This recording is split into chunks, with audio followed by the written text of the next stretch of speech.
All right, so part two, let's do some antiderivatives, right? So I'll start on these guys.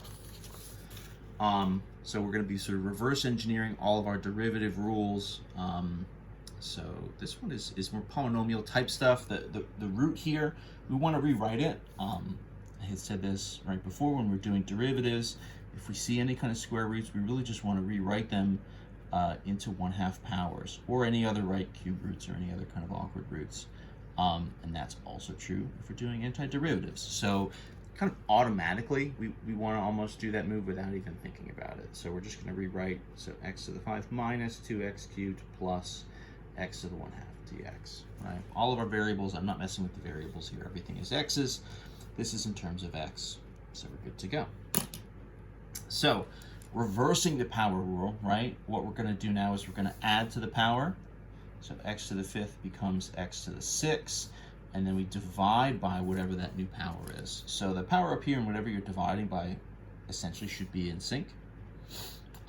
So easy enough, right? If we just have sort of single term with the power, so 5 goes to the 6, divide by 6, done and done.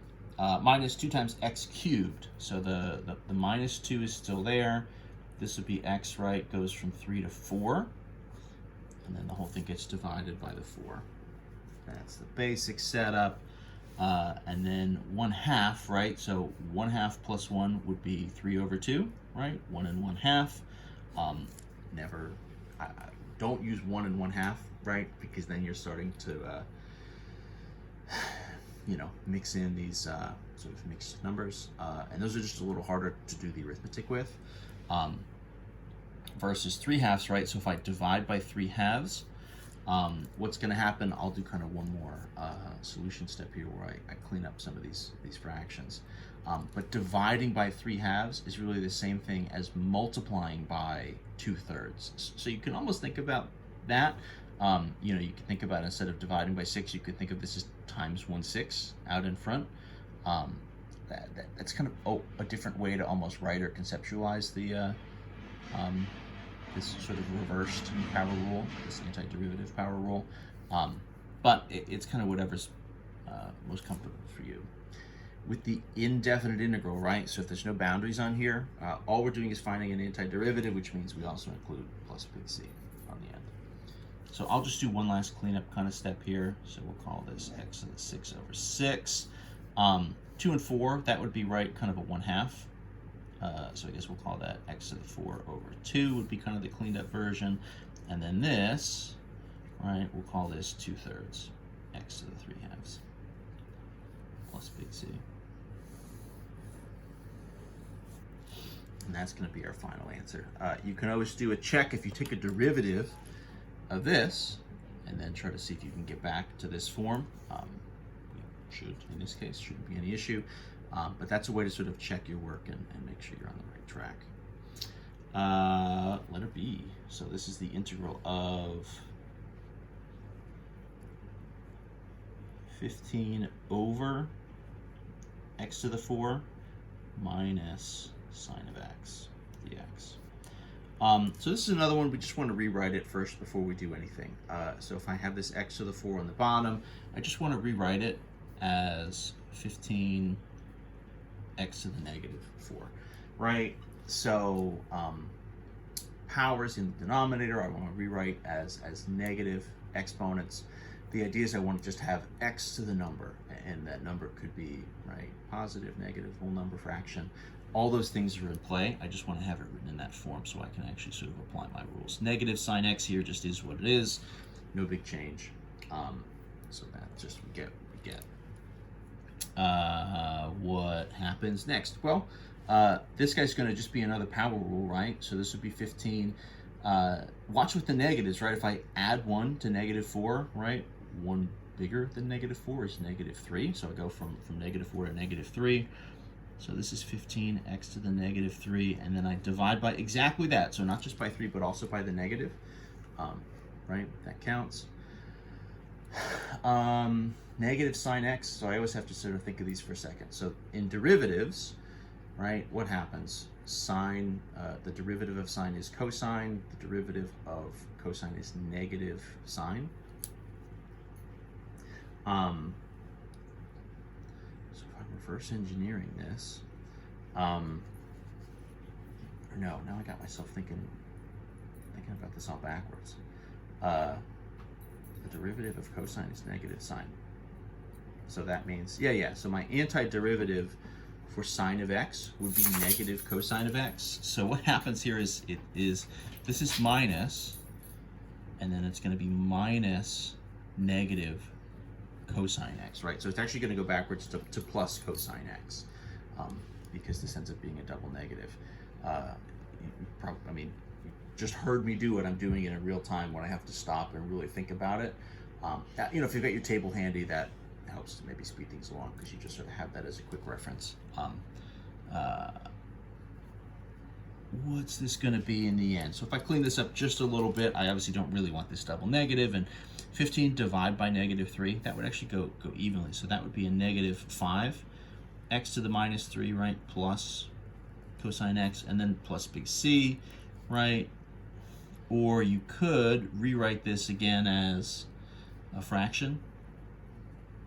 So that negative power, you could bring it back down underneath. I'm not super picky. The version up here also is fine. It's legitimately whatever you're sort of most comfortable with, as long as you have the right forms there in the end. I'm pretty happy. Letter C. Well, this one is pretty short. Believe it or not. This is going to be a one-stepper. So this is the integral of 3 times e to the x minus 3 dx. So all we need to do for this one, right? So the antiderivative for e to the x is e to the x. It has, right, times 3 out in front, but that doesn't really matter, right? Any of these constants, the coefficients, don't have a big impact. They're really just along for the ride. So that just is 3 e to the x. Again, minus 3, right? So for derivatives, if you have a constant, then the derivative goes to 0. But if you're doing antiderivatives, it goes the other way. And so this will be minus 3 times x, and then plus big C. So that one's just that's just a one-stepper, right? So if we just know constants go backwards, right, to the term times x, anything, right, e to the x, without any kind of extra business up here, right, just e to the x without anything else happening. The antiderivative is just also going to be e to the x, and any coefficients are just along for the ride. Letter D. This is integral 1 over x plus cosecant squared of x. So a lot of this is, again, just sort of pattern recognition, really, more than anything else. These two individual terms aren't connected in any real meaningful way. They're really just two random pieces sort of thrown together. But that's fine. So what we want to do is think and sort of look back at our table, think of, what starting point would give me this as a derivative. So what do I need to get 1 over x as a derivative? And hopefully you remember, which is a natural log. Does a natural log have a relationship with 1 over x? It does, right? So the natural log of x, if you have that and you take a derivative, you're going to get 1 over x. That means if we're running this process in reverse, if I end up at 1 over x, what am I going to reverse engineer myself to start with to get that? And the answer would be natural log x. Now, because natural logs need only positive values, what happens when we do the integrals? We call it natural log of the absolute value of x. So just keep that absolute value on there. It's sort of just a bookkeeping move more than anything else, but we need it. What else? Cosecant squared. This is trig stuff. This is powers. We didn't do any kind of like chain rule looking things, but luckily we don't need it, because cosecant squared is roughly a derivative that we get from just a single cosecant, right? Tangent, or no, I'm sorry, not from cosecant, from cotangent. Again, I don't have my table handy, so I'm trying to run all this stuff from memory. But I'm the teacher or whatever, so I probably should have it memorized anyway. So the derivative of tangent is secant squared. The derivative of cotangent is negative cosecant squared. So what that means for antiderivatives, right, is if you have cosecant squared as part of an integral. What you're going to get as an antiderivative is not just cotangent, right? Because cotangent would give you the negative version of this. So what you would get is negative cotangent of x as your antiderivative. And I'm really just getting that straight from the table. You know, some of these are just awkward. It takes a minute to sort of get them memorized. So if you don't know it off the top of your head, right, you have those sort of table of integrals as a reference. So definitely use it. The more you use it, the sort of more all that will kind of come to mind quickly anyway. I don't want to push it. So let's pause there. I'll do a third video that hopefully will be a little shorter to do these last two definite integrals for finding the area under these curves. So that's the basic idea. Again, just like with the derivatives, there are, you know, tons and tons, literally hundreds of problems that you could do, and they would come in all sort of shapes and sizes. So part of it is getting a lot of practice and seeing all the different forms, and the more you do it, the better you'll sort of see the connections between all of them. One thing you can do for practice is not even necessarily do the full solution, but just look at a big, like if you go to the textbook and you just look at all the homework problems that are there, just start to think about how you would approach it, not even necessarily solve it, just sort of think through and make a plan before you even actually do anything. Just kind of mentally work it a little bit in your head before even putting kind of pencil to paper. Obviously working it out all the way is best, but you know, a way to do kind of like a you know, a shorter kind of quick training session would be to almost do a little kind of mental work and just think about the setups, just looking at a bunch of them. Anyway, so last video coming up. One second.